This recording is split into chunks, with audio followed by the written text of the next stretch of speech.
Walaupun ada kemampuan, itulah. tapi untuk mengawal tu. Dia nak kawal. Duit juta kat akaun, macam nak kawal?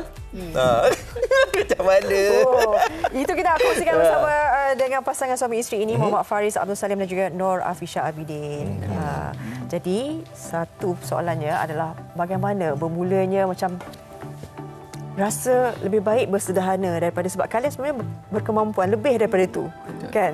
Boleh beli macam-macam. Kita yang gaji kecil ni pun kadang-kadang dapat gaji, nak beli ni. Nak beli, Jadi bagaimana kalian mengambil keputusan bahawa lebih baik hidup sederhana sahaja walaupun kita mampu? Betul. Jadi sebenarnya kita sebagai pendiri bisnes lah.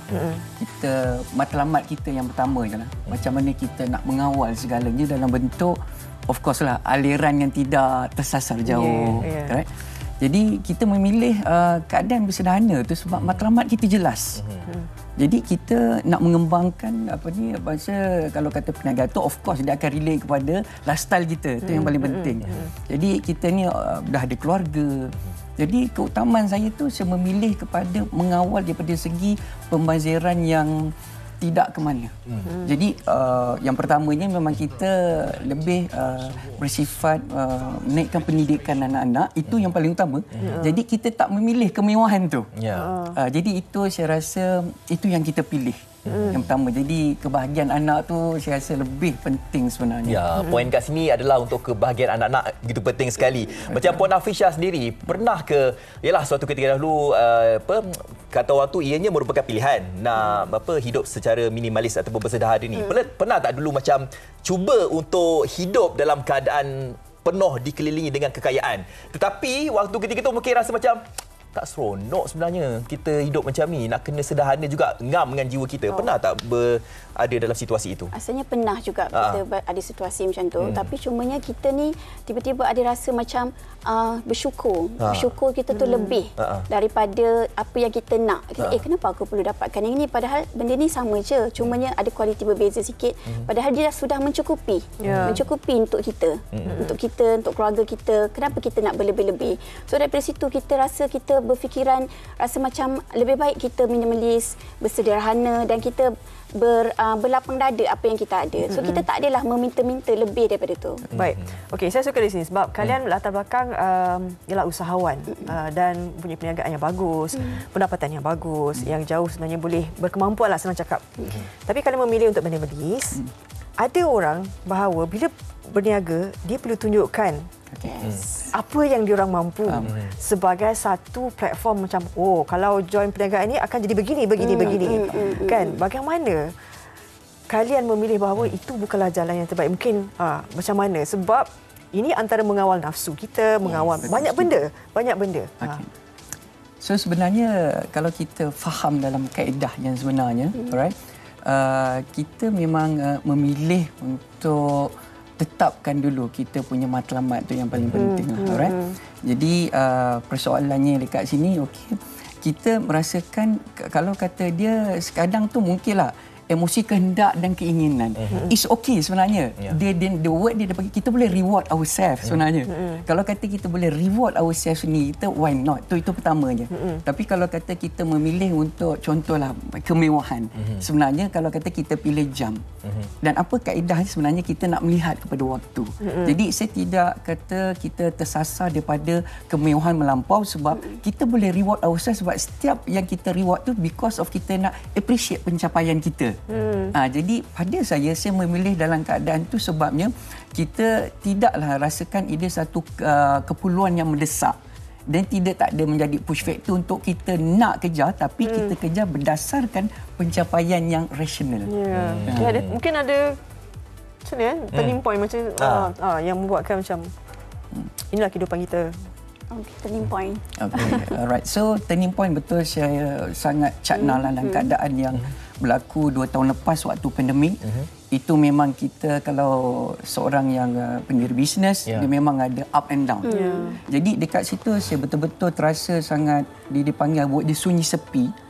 Kebanyakan waktu, kebanyakan masa kita sangat sunyi dan yang paling saya terasa tu ramai sahabat-sahabat saya yang meninggal dunia disebabkan waktu pandemik tu. Jadi pada saya rasa sangat terkesan dan kenapa saya nak meletakkan diri saya dalam satu circle yang saya pernah lalui. Bila kita di puncak ke atas, so kita faham kawan-kawan kita.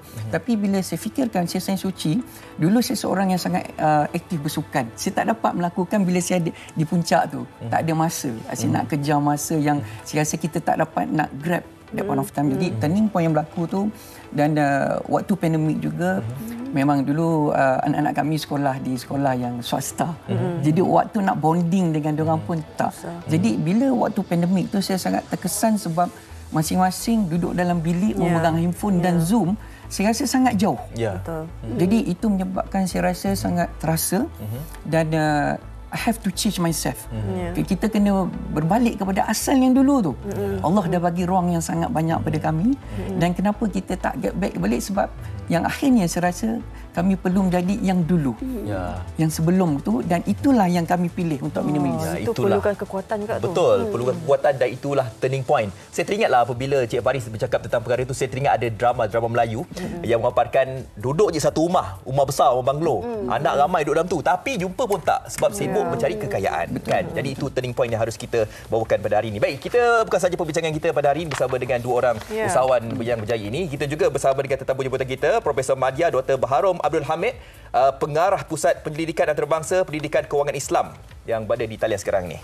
Hello, Assalamualaikum Prof. Waalaikumsalam warahmatullahi wabarakatuh. Ya, sepatutnya Prof berada bersama dengan kami sebelah di sini kan. Tapi hari ni jam teruk ya. Ya, hampir 3 jam daripada Semenyih nak menyampaikan ke Seri Pentas. Allahuakbar. Tapi Bapak, terima kasih banyak-banyak Prof kerana berhenti di tepi jalan untuk bersama dengan kami.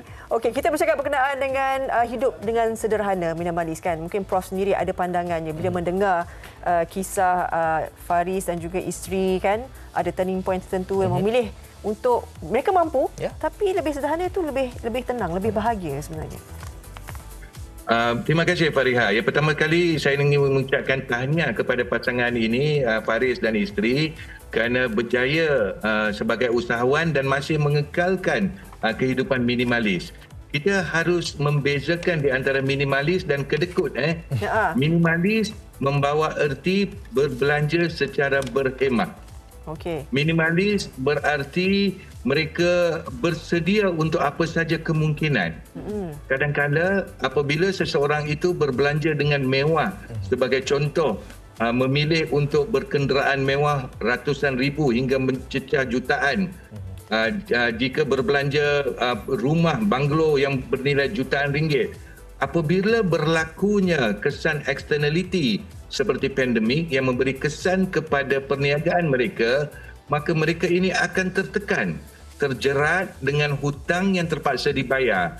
Berbeza dengan orang yang minimalis. Orang yang minimalis oleh kerana dia mengekalkan kehidupan sederhana, maka tekanan itu adalah agak minima. So minimalis tidak berarti kedekut. Minimalis berarti berbelanja berhemah, memikirkan masa hadapan dan memikirkan segala kemungkinan yang akan datang. Dan kategori ini agak minimal jugalah kan Prof? Ya, kategorinya minimalis ni jika kita memerlukan kediaman, maka kediaman yang selesa. Jika kita memerlukan kenderaan yang selesa. Tidak perlu menunjuk-nunjuk, tidak perlu bergaya, tidak perlu jika ada rezeki yang lebih insya-Allah, tetapi fikir masa hadapan, fikir kejadian-kejadian yang di luar kawalan kita. Sebagaimana saya beri contoh tadi, jika ada usahawan yang berbelanja melebihi apa yang mereka mampu, atau mungkin mampu untuk masa yang seketika tetapi bukan untuk jangka masa yang panjang, maka mereka ini akan terjerat dengan hutang, dengan liability, dengan tanggungan, dan ini akan memberikan kesan yang berpanjangan terhadap perniagaan dan keusahawanan mereka. Maka saya untuk ini saya tabik, saya hormat pasangan suami isteri ini yang boleh dikategorikan sebagai pasangan suami isteri yang agak berjaya dalam bidang yang mereka ceburi, namun mereka tidak tergoda dengan hasutan untuk berbelanja secara mewah. Dan saya pasti mereka bahagia. Saya boleh lihat di wajah mereka agak gembira. InsyaAllah saya doakan perniagaan mereka semoga lebih berjaya, insyaAllah. Baik doktor melihat ini dua usahawan yang mungkin hidup dalam keadaan bersederhana, tetapi mungkin usahawan dekat luar sana itu yang seperti ingin menunjukkan kemewahan berlipat kali ganda.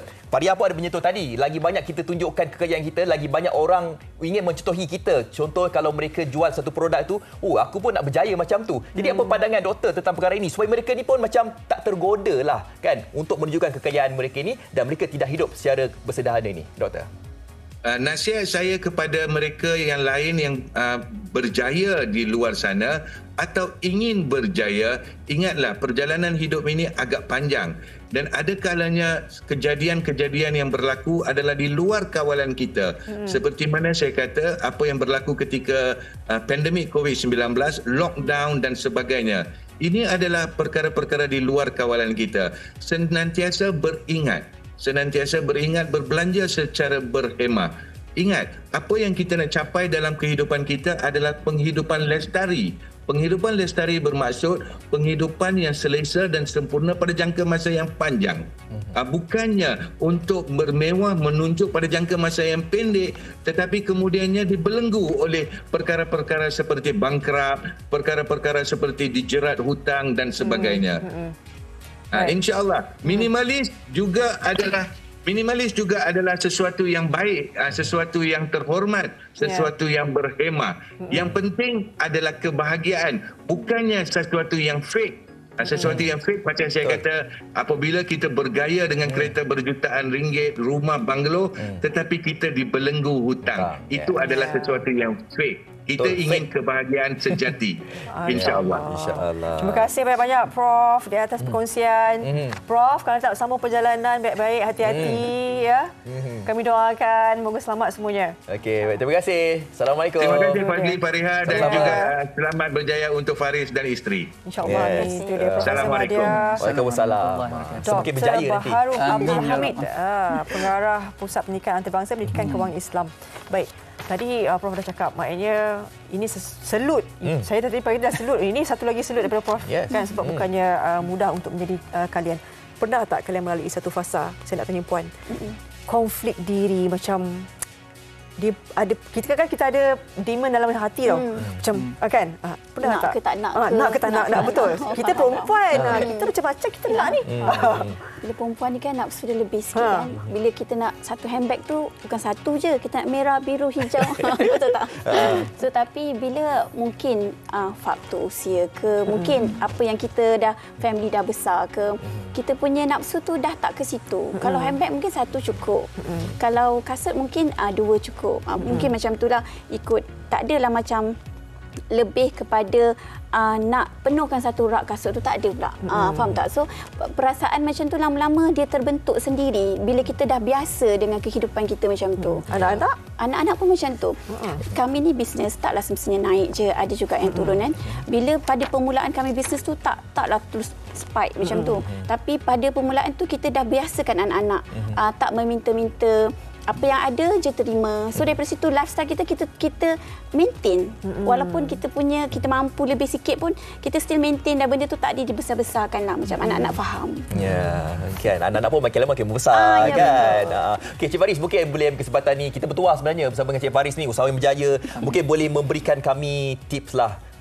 Untuk kita ni berjaya juga seperti Cik Faris dan boleh hidup dalam keadaan bersederhana. Dan mungkin boleh kongsikan, mungkin ada tips kongsi rezeki tu yang mungkin ramai mungkin orang tak tahu tentang, lebih banyak kita memberi tu lagi banyak kita dapat. Mungkin boleh kongsikan.